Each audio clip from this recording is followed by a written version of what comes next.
The morning Ryan Whitmore told his wife she had lost the house, Abby was standing barefoot in the kitchen, holding the same old brass key her father had pressed into her palm 10 years earlier, and wondering how a home could feel colder than the rain outside.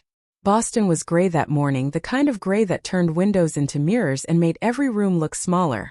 Rain tapped against the glass above the sink. The coffee machine hissed. Abby had just poured half a cup when Ryan walked in wearing his navy suit, his phone in one hand and a white envelope in the other. He did not say good morning. He did not look at the coffee she had made for him. He slapped the envelope against the refrigerator door, hard enough to make the magnets rattle. Foreclosure notice. The red letters stared at her like a warning sign on the edge of a cliff. Abby's fingers tightened around the key. "What is this?" she asked, though her voice already knew. Ryan laughed once, sharp and empty. "That is what happens when I trust you with anything important." Behind him stood a thin man in a tan overcoat, holding a leather folder against his chest. Abby recognized him from the voicemails Ryan had ignored for weeks. A real estate broker. "Ryan," she whispered. "Why is he here?" Ryan turned toward the man as if Abby were not in the room. "Because someone has to clean up my wife's mess." The broker shifted uncomfortably, eyes dropping to the floor. Abby felt the heat rise behind her eyes, but she did not cry. Not yet. She looked at the notice, then at Ryan, then at the key in her hand. It was small, scratched, almost worthless to anyone else. But on the round head of it, barely visible after years of wear, was a tiny engraved letter H. Hartwell. Her father's name. Her name once. Before Ryan. Before the dinners where he corrected her in front of his friends. Before the bank accounts she was told not to touch. Before every mistake in their marriage somehow became hers. Ryan pulled a pen from his jacket pocket and clicked it twice. "The broker has a buyer who can close fast. You sign today, we might get out without looking completely pathetic." Abby stared at the papers the broker placed on the kitchen island. The ink blurred for a second, not because of the rain, but because her hands were shaking. "I never agreed to sell my father's house." Ryan's smile vanished. "Your father's house?" He stepped closer, lowering his voice into the smooth tone he used when he wanted to sound reasonable and cruel at the same time. "Abby, your father left you debt, peeling paint, and a fantasy that you were special. I gave you a real life. My name. My protection. My patience." He tapped the foreclosure notice. "And somehow you still lost the house." The words landed quietly, but they cut deeper than shouting. Abby looked past him, into the dining room where her father had once measured the walls by hand, promising her mother that old things could be saved if someone loved them enough. She remembered him standing on the porch in winter, cheeks red from the cold, smiling as he held up the same brass key. Never forget, Abby rose. A house is wood and stone. A home is a promise. Ryan slid the pen across the counter. It rolled until it touched her wrist. "Sign." Abby did not move. The broker cleared his throat. "Mrs. Whitmore, I should mention. Delaying could complicate the bank's position." Mrs. Whitmore. The name hung in the kitchen like a coat that never fit. Abby opened her mouth, but before she could speak, the landline rang. It had not rung in months. All three of them froze. Ryan frowned as if the sound itself offended him. Abby looked at the old white phone mounted near the pantry, its cord twisted, its plastic yellowed with age. It rang again. Ryan reached for it first, but Abby stepped forward and picked it up. "Hello." Rain whispered against the windows. A woman's voice came through, calm, formal, and older. "Good morning. May I speak with Abigail Whitmore regarding the Hartwell property file?" Ryan's eyes narrowed at the word Hartwell. Abby swallowed. "This is she." Papers rustled on the other end. "Mrs. Whitmore, this is Margaret Ellis, Senior Manager at Commonwealth Union Bank. We need you to come in this morning to verify your legal identity." Ryan held out his hand for the phone. Abby turned slightly away. "My legal identity," she repeated. A pause. Then Margaret's voice softened, just enough for Abby to hear that this call was not routine. "Yes. Your married name is on the recent documents, but the original trust file is under your maiden name." Abby's heart gave one hard beat. Ryan mouthed, "Hang up." But Abby gripped the receiver tighter. "What name?" she asked, though she already felt the answer rising from somewhere she had buried it.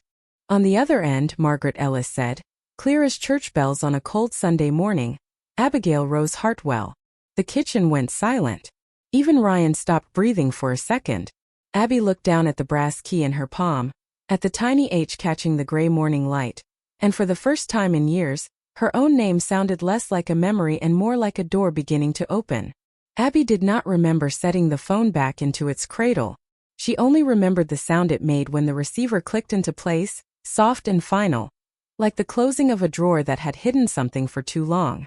Ryan stared at her across the kitchen island, his face smooth again, but his eyes were not. They had changed. Just a little. Just enough. That was nothing, he said. Banks make clerical mistakes all the time. Abby looked down at the foreclosure notice still stuck to the refrigerator, then at the broker's folder, then at the pen lying near her wrist. For years she had let Ryan explain the world to her. Interest rates, loan renewals, insurance forms, tax notices. Every time she asked a question, he would sigh as if she had interrupted a meeting she was never smart enough to understand. But Margaret Ellis had not asked for Ryan.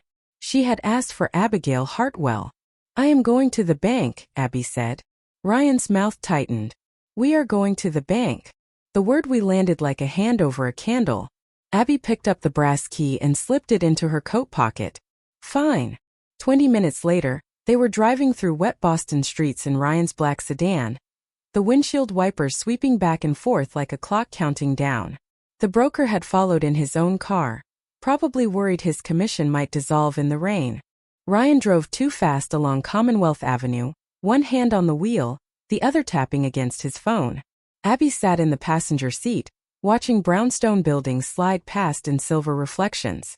She had grown up only 12 miles from here, but somehow the city felt like a place she had been exiled from. When we get inside, Ryan said, you let me talk. Abby kept her eyes on the window. Why? Because you get emotional. I asked a question. He breathed out through his nose. Because this is business, Abby. Not some sentimental tribute to your father. The key in her pocket pressed against her thigh. She closed her fingers around it through the wool of her coat.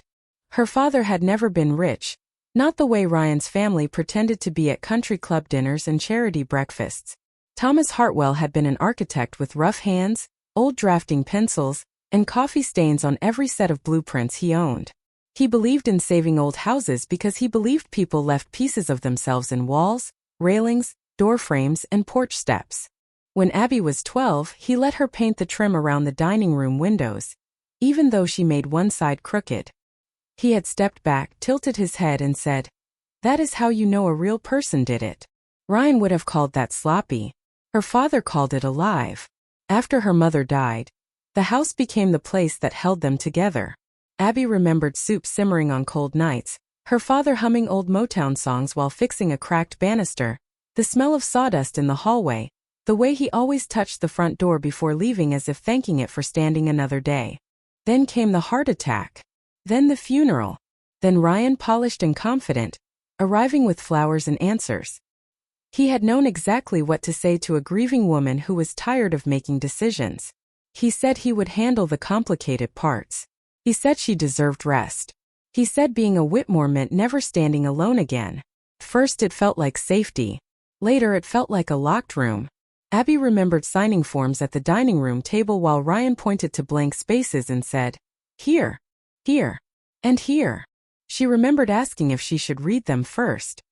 He had smiled, kissed the top of her head, and said, that is what you have me for. The memory made her stomach turn. You are quiet, Ryan said. That means you are thinking too much. Abby looked at him then. Really looked. The perfect haircut. The gold watch. The jaw set in irritation because for once she had not folded on command. Maybe I have not been thinking enough, she said. His fingers tightened on the wheel. Commonwealth Union Bank rose ahead. A stone building with brass doors and tall windows bright against the rain. Ryan pulled to the curb and turned off the engine. Before Abby could open her door, he reached across and caught her wrist, not hard, but firm enough to remind her who he thought he was. Listen to me, he said quietly. Whatever name they use in there, you are my wife. Do not embarrass me. Abby looked at his hand. then at his face, then gently pulled free. No scene. No shouting. Just one small movement that felt larger than the whole morning. She stepped out into the rain. The sidewalk smelled like wet stone and exhaust. Her shoes clicked against the pavement as she walked toward the brass doors. In her pocket, the old Hartwell key warmed beneath her fingers, and with every step, Abigail Whitmore felt something inside her loosen, while Abigail Rose Hartwell began to wake up. The brass doors opened with a low, polished hush, and Abby stepped into a world that smelled of raincoats, floor wax, and money that belonged to other people. Commonwealth Union Bank was older than most of the buildings around it, with marble columns, dark wood counters, and a ceiling so high every sound seemed to rise before it disappeared. Her wet shoes left faint prints across the black and white tile. Ryan walked beside her as if he owned the place, shoulders squared, chin lifted, one hand already reaching into his coat for the folder he had brought. The broker trailed behind them, quieter now, his smile thinner than it had been in the kitchen. Abby felt small under the golden lights, but not as small as she had expected. Maybe it was the key in her pocket. Maybe it was the name still echoing in her mind. Abigail Rose Hartwell. A young receptionist looked up from behind the front desk. "Good morning. How may I help you?" Ryan answered before Abby could inhale. "Ryan Whitmore. We are here for Margaret Ellis regarding the Hartwell property issue." The receptionist typed quickly, then looked not at Ryan but at Abby. "Mrs. Whitmore?" Abby nodded. The receptionist's face softened with recognition. "Miss Ellis is expecting you. Please have a seat near the private banking offices." Ryan gave a tight smile. "We would prefer not to wait." The receptionist's expression stayed professional. "Miss Ellis specifically asked that Mrs. Whitmore be present before the file is opened." Abby saw Ryan's jaw shift. Tiny thing. A crack in the marble. They crossed the lobby to a row of leather chairs near frosted glass offices. Ryan sat first, spreading his documents across the low table like a man placing evidence before a jury. Abby remained standing for a moment, looking around. At the far end of the lobby, a silver-haired woman in a charcoal suit was speaking with two attorneys. Near the tall windows, a man in a dark overcoat stood with his back half turned, reading a file while an assistant whispered something beside him.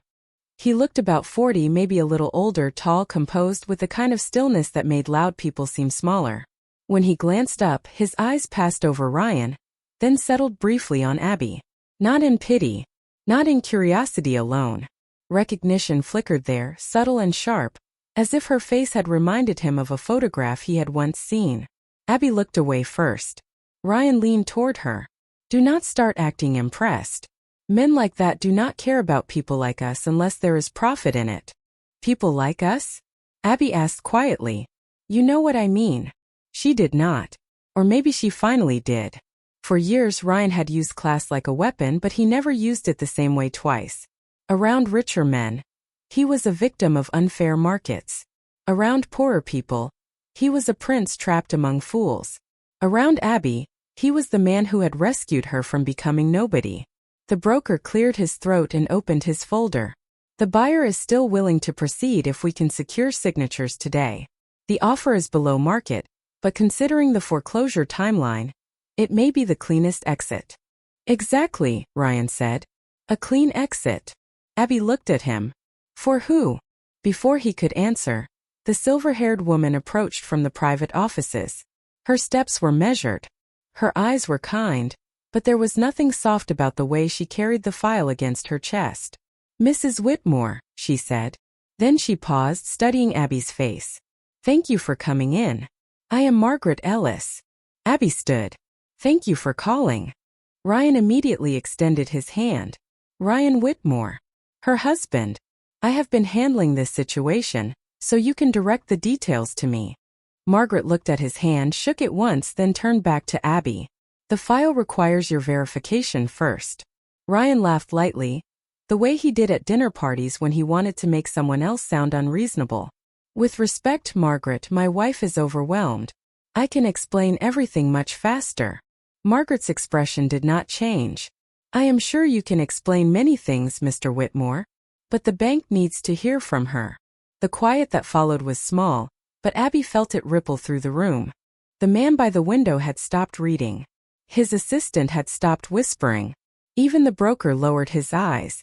Margaret gestured toward a glass-walled conference room. "Please, Mrs. Whitmore, bring whatever identification you have. And if you still possess anything tied to the original Hartwell estate, bring that as well." Abby's fingers moved into her coat pocket and closed around the key. Ryan noticed.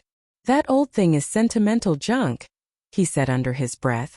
Margaret heard him. She opened the conference room door and gave Abby a look that felt strangely like shelter. Sometimes sentimental things are the only reason the truth survives paperwork. Abby stepped inside first.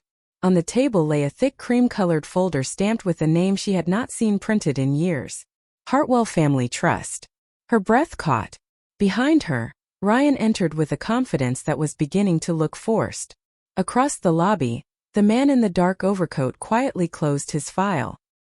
His assistant leaned toward him and murmured, "Mr. Caldwell, your meeting is in 5 minutes." Ethan Caldwell did not look away from the conference room. "Move it," he said calmly. "I want to know why that name just walked back into this bank." Margaret Ellis closed the conference room door, and the noise of the bank softened into a distant murmur behind the glass. Abby stood on one side of the long mahogany table while Ryan took the chair at the head without being invited, placing his folder down with the confidence of a man who believed paperwork was only powerful when he controlled it. The broker sat beside him, smoothing his tie, eyes flicking between the foreclosure notice and Margaret's cream-colored file. Abby remained standing, the brass key still hidden in her palm. Margaret noticed but said nothing. She opened the Hartwell Family Trust folder with careful hands. The paper inside was thick, older, the kind of paper lawyers used when they expected something to last longer than a lifetime. Abby saw her father's name first. Thomas Everett Hartwell. Just seeing it printed there made the room tilt for a second. She gripped the back of a chair. Ryan leaned forward. "Margaret, I think we are wasting time. The house is in default. My wife misunderstood several notices. We have a buyer ready. We need the bank to approve the sale and release whatever minor legacy complication is attached to the property." Margaret looked up slowly. "Minor legacy complication?" Ryan smiled. "Old family documents. Emotional attachments. You know how these things get." Abby heard the words as if from far away. Emotional attachments. As if her father were a stain on the deed. As if the porch where he taught her to sand railings, the dining room where her mother lit candles during winter storms, and the upstairs bedroom where Abby cried after the funeral were nothing but clutter slowing down a transaction. Margaret slid a document across the table, but not to Ryan. To Abby. "Before we discuss any sale, I need you to confirm whether this signature is yours." Abby sat down at last. The paper showed a loan modification dated 18 months earlier. Her married name was printed beneath the signature line. Abigail Whitmore. The signature itself looped too wide at the A, pressed too hard at the end, and carried a strange confidence she had never had when writing that name. Her throat tightened. "No," she said. Ryan's head turned sharply. "Look carefully." Abby did. She looked so carefully that the room seemed to narrow around the ink. "It is not mine." The broker stopped moving. Margaret made a note. "And this one." She placed a second page beside the first. Then a third. Then a fourth. Each one carried the same wrong version of her name. Ryan gave a controlled laugh. "She signs differently when she is nervous." "Everyone does." Abby lifted her eyes to him. "I did not sign these." For the first time the words came without shaking. Ryan's smile thinned. "Abby, do not do this." Margaret turned another page. "Mrs. Whitmore, did you authorize your husband or anyone connected to Whitmore Development to use the Hartwell property as collateral for a business line of credit?" Abby felt the air leave her lungs. "Business line of credit?" Ryan sat back. "That is not relevant to the foreclosure discussion." "It is central to the foreclosure discussion," Margaret said. "The default began after payments tied to Whitmore Development stopped clearing." Abby stared at Ryan. The room was warm but her hands felt cold. "You used the house for your company?" Ryan's voice dropped. "Our company benefits our marriage. I do not work for your company. You benefit from it." "I did not know." The sentence cracked something open. Not loudly. Not dramatically. Just enough for Abby to see the shape of the years behind her. All the evenings Ryan came home angry and said she would not understand. All the mail that vanished before she reached the mailbox. All the signatures, all the passwords, all the small locked doors inside a marriage that was supposed to be a home. Margaret placed one final document on the table. This one was older. Abby recognized her father's handwriting in the margin before she read a single line. The letters were firm, slightly slanted, familiar as the sound of his laugh. "This is the original trust summary," Margaret said. "The Hartwell property was placed into a protected family trust before your marriage. The beneficiary listed here is not Abigail Whitmore." Abby looked down. There it was, centered on the page like a candle in a dark room. Abigail Rose Hartwell. Ryan reached for the document, but Margaret gently drew it back. "Copies will be provided through counsel." He went still. The broker whispered, "Ryan, did you know about this?" Ryan ignored him. His eyes stayed on Abby, but the old certainty in them had begun to slip. Outside the glass wall, Ethan Caldwell stood with his assistant near the lobby windows, watching Margaret's posture, Ryan's expression, Abby's hand pressed over the brass key. He had not heard every word, but he had spent 20 years reading rooms where fortunes changed hands.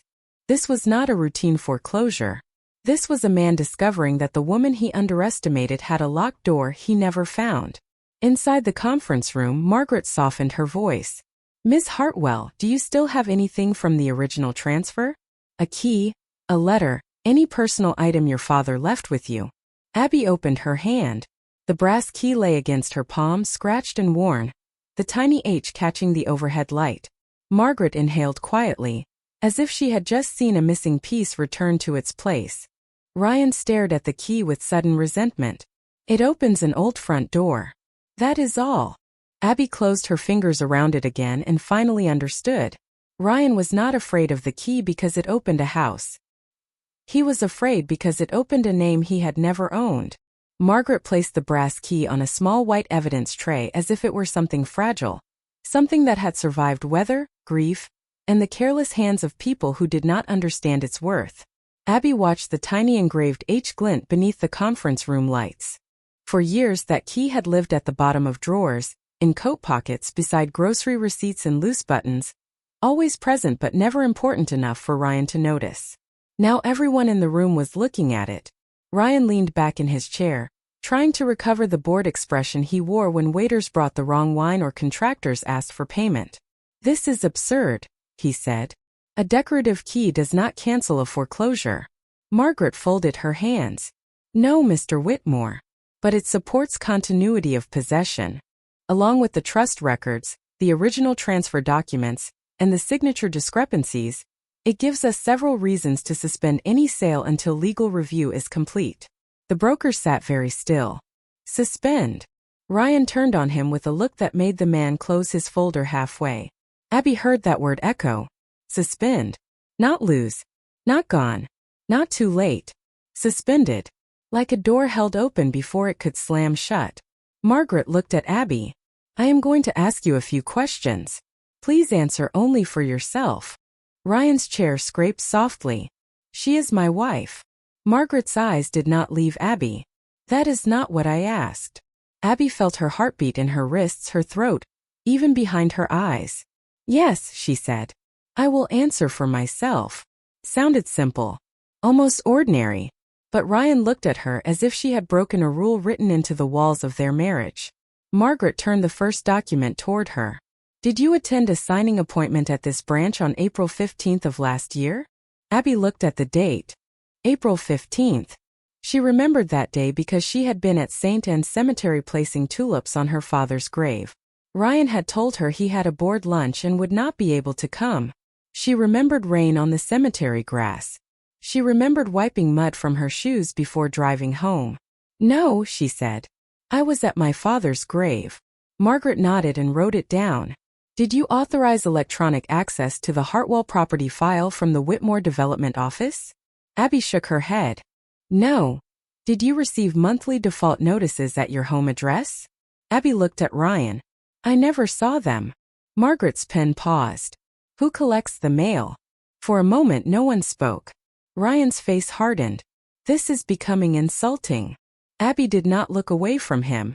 "You collect the mail." The broker slowly closed his folder completely. On the other side of the glass, two bank employees had begun glancing toward the conference room, sensing the tone shift even if they could not hear the words. Ethan Caldwell stood near the lobby windows, one hand in his coat pocket, his assistant beside him with a tablet. He had built Caldwell Capital by noticing what other men dismissed: a misplaced decimal, a nervous handshake, a signature that looked too clean.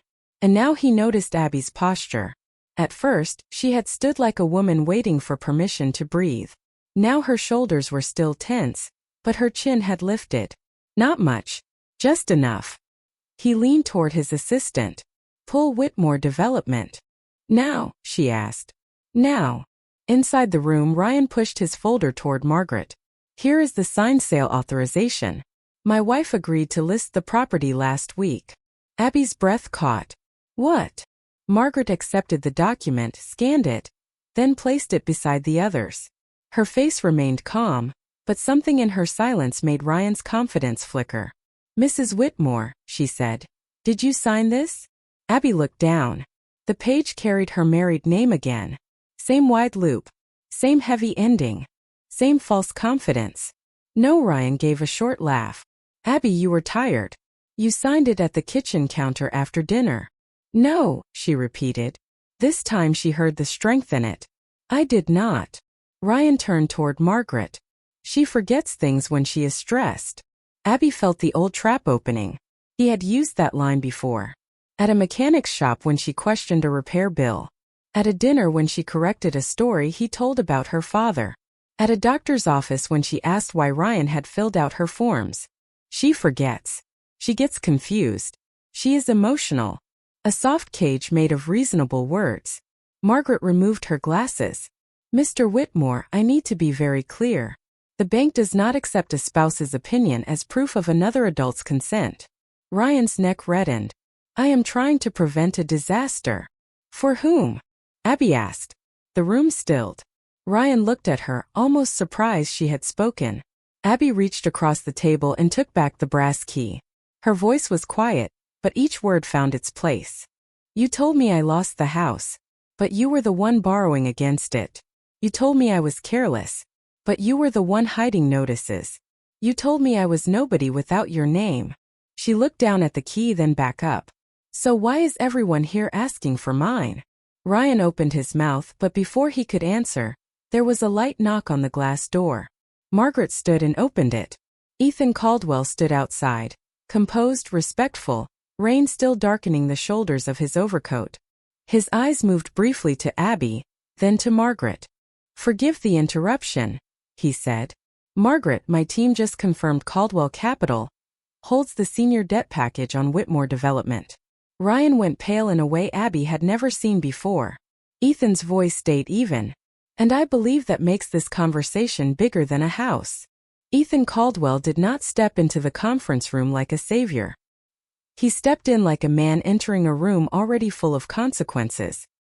His overcoat was dark, his suit understated, his voice calm enough to make Ryan's panic look louder by comparison.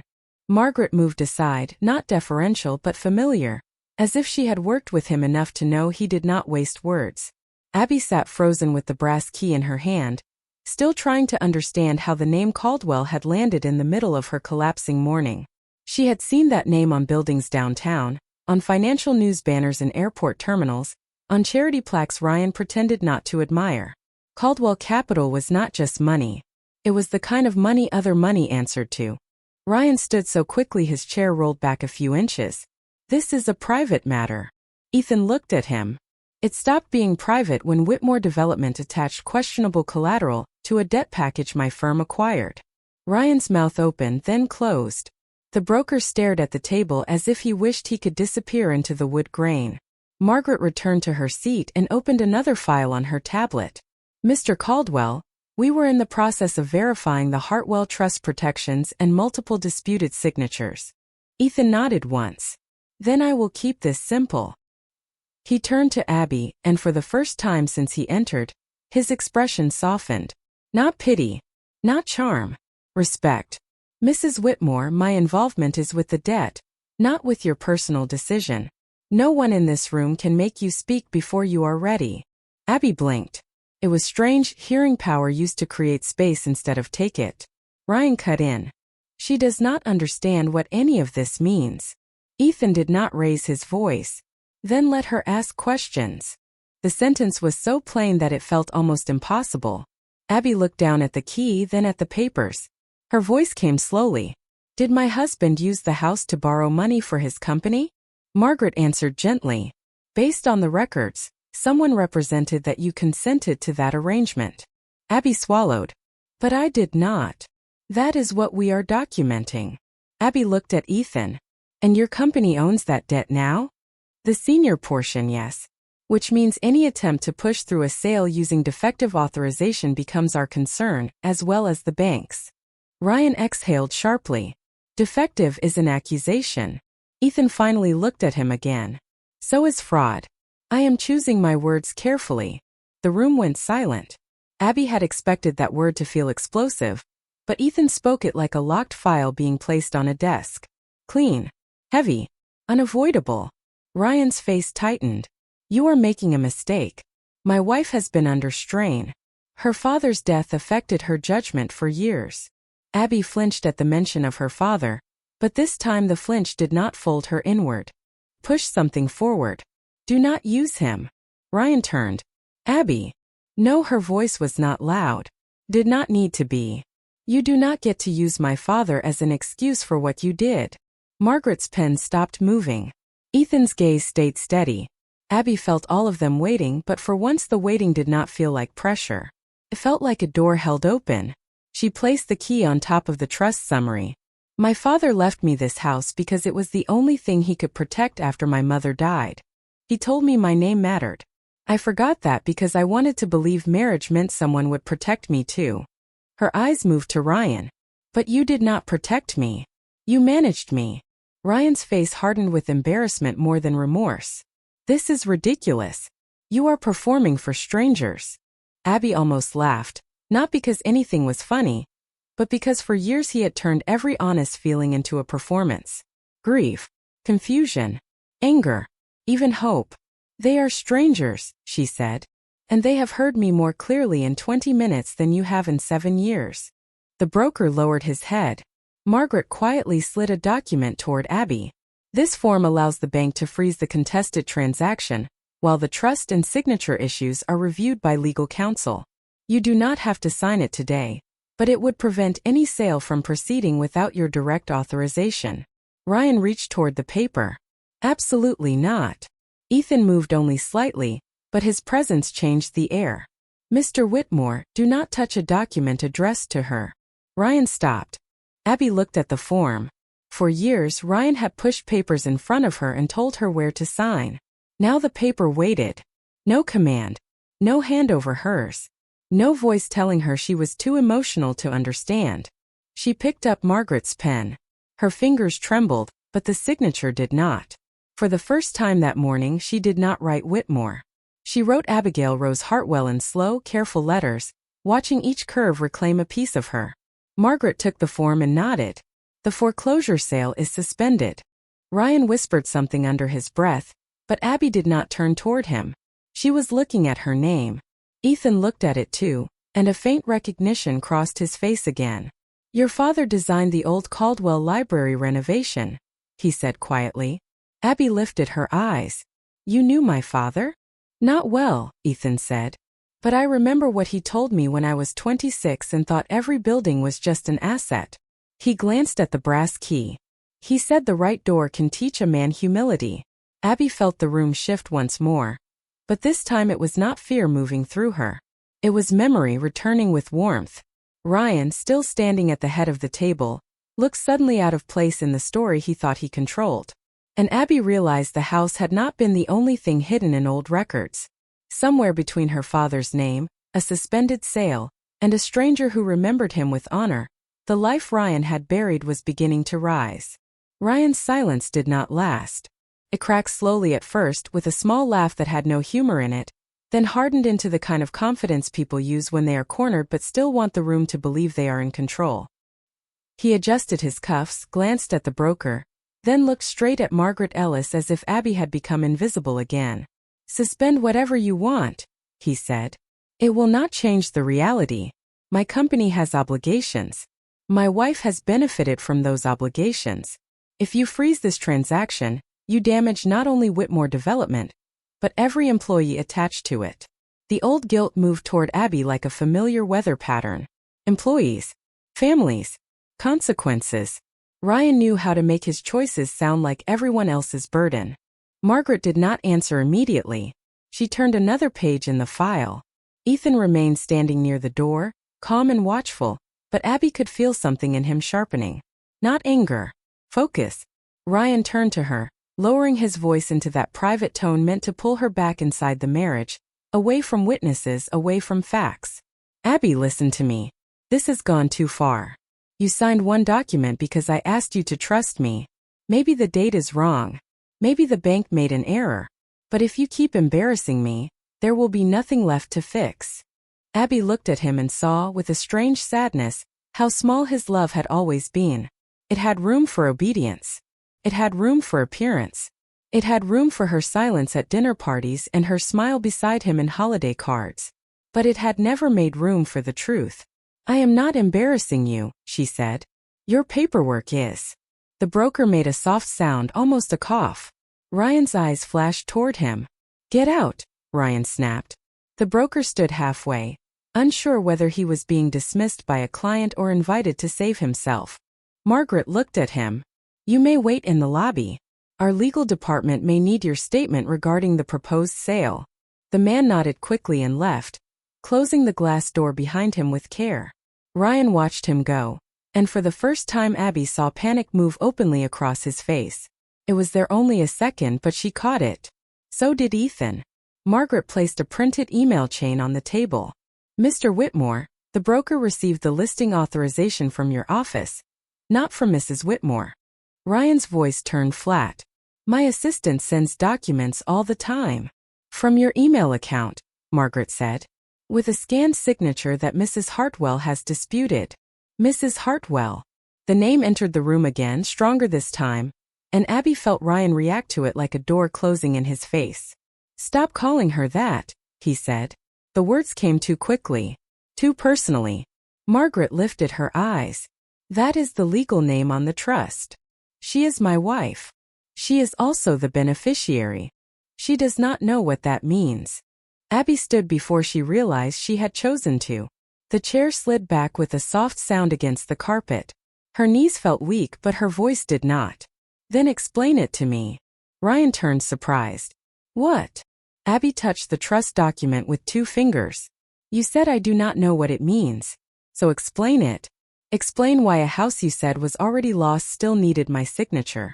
Explain why notices I never saw were enough to blame me, but not enough to inform me. Explain why every document that helps you has my name on it, but every question about that name makes you angry. Ryan stared at her. No answer came. In the quiet, Ethan stepped closer to the table and placed his tablet down, screen facing Margaret. My analyst found something. Margaret leaned in. Abby did not understand the columns at first. Payment dates, transfers, vendor accounts, short-term advances. But one name appeared again and again, hidden in legal language and business codes. Whitmore Development. What is this? Abby asked. Ethan's tone remained careful. A pattern. Your husband's company was not simply late on payments. It appears funds borrowed against the disputed collateral were redirected to cover unrelated business losses. Ryan's face went hard. That is a malicious interpretation. Ethan nodded. Then you will have the chance to provide a better one to counsel. Ryan looked at Margaret, then at Ethan, then finally at Abby. His anger changed shape. It softened into something almost pleading, and that frightened Abby more than the anger ever had because she had fallen for that softness before. Abby, he said, we are married. Whatever mistakes happen, we handle them together. You do not want outsiders tearing apart our life.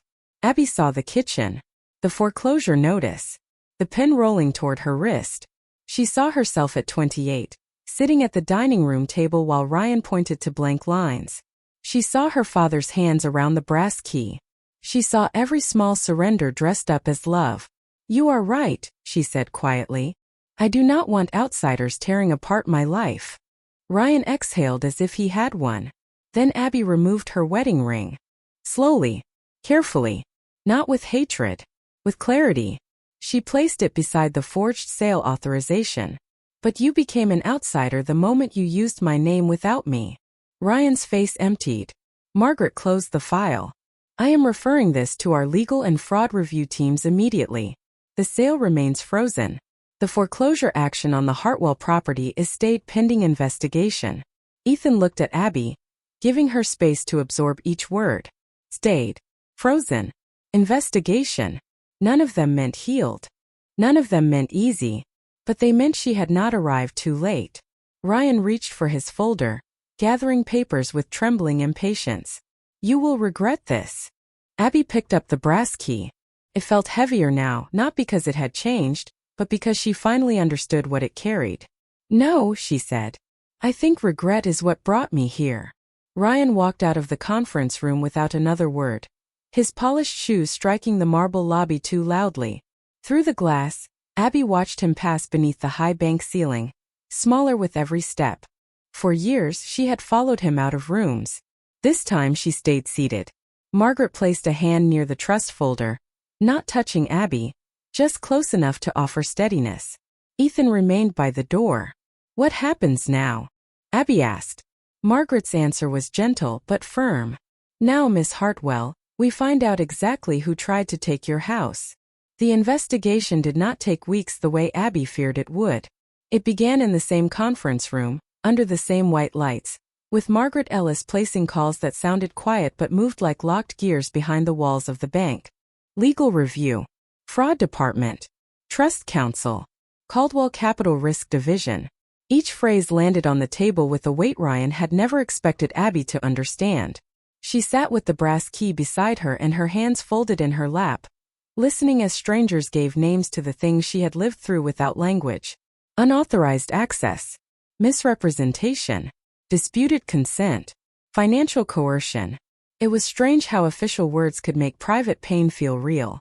For years, Ryan had made her doubt the shape of her own memory. Now a room full of documents was proving her memory had been trying to protect her all along. Margaret returned with a second manager, a bank attorney named Daniel Price, and a printed report sealed in a blue folder.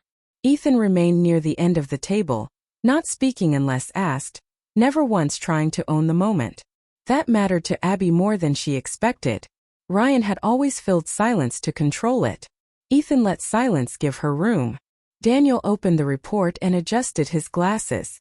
Miss Hartwell, the bank has completed an initial verification of the trust record and the contested transactions.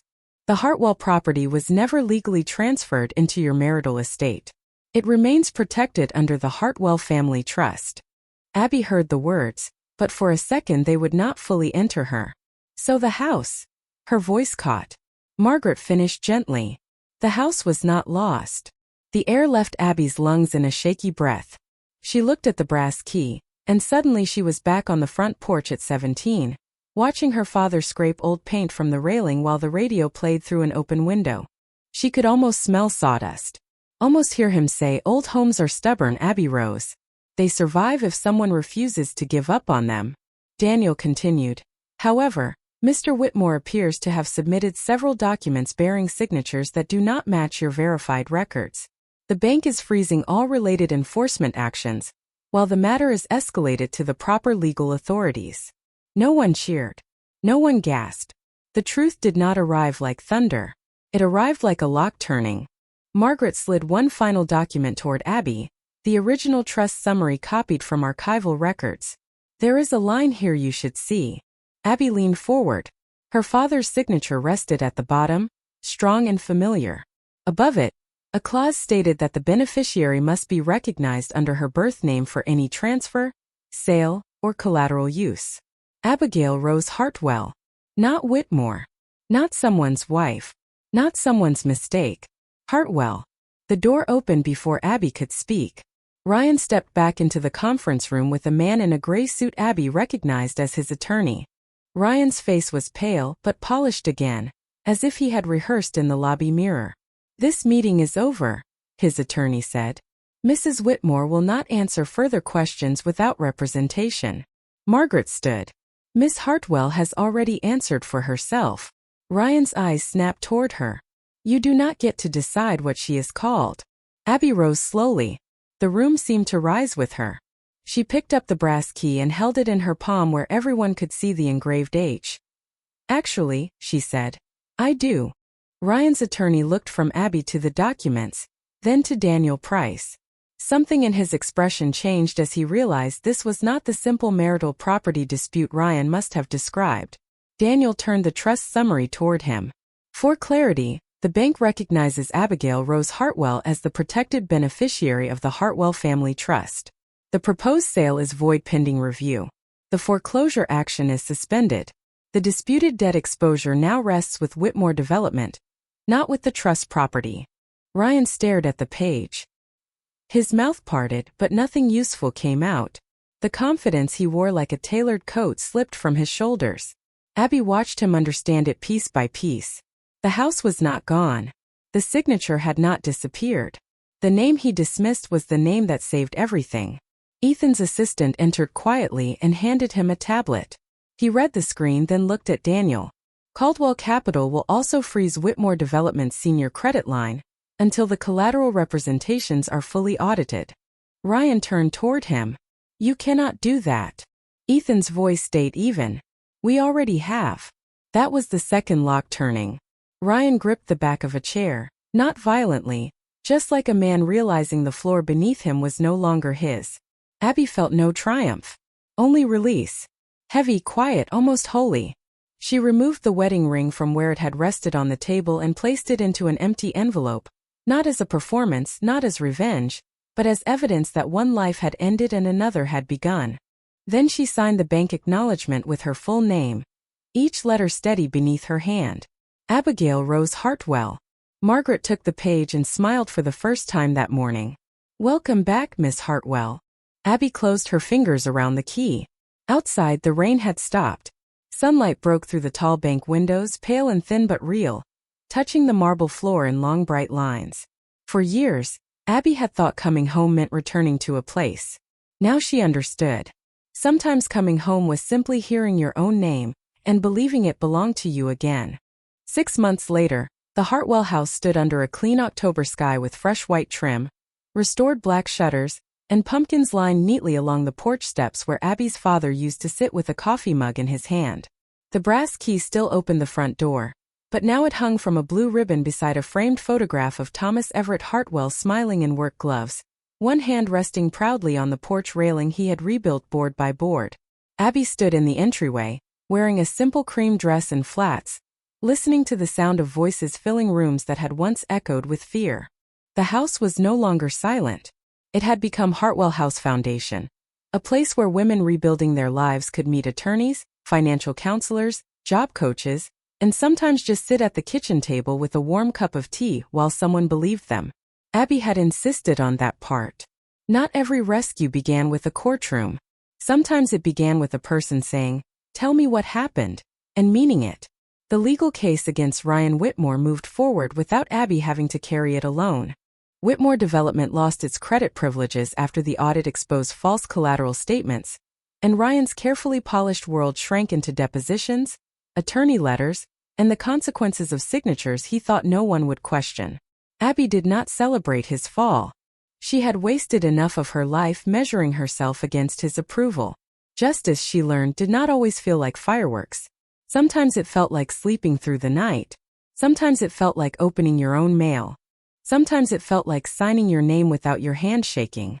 Margaret Ellis came to the foundation opening wearing a navy coat and carrying a housewarming gift, a framed copy of the trust clause that had protected the property.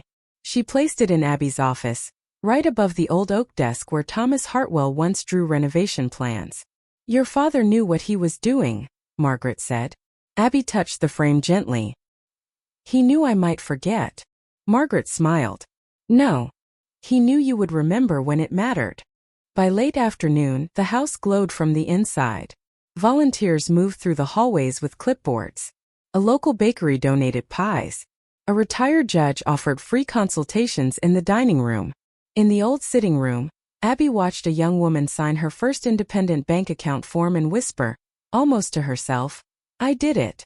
Abby had to look away for a moment because the words reached too deep. Outside on the porch, footsteps paused behind her. She knew before turning who it was.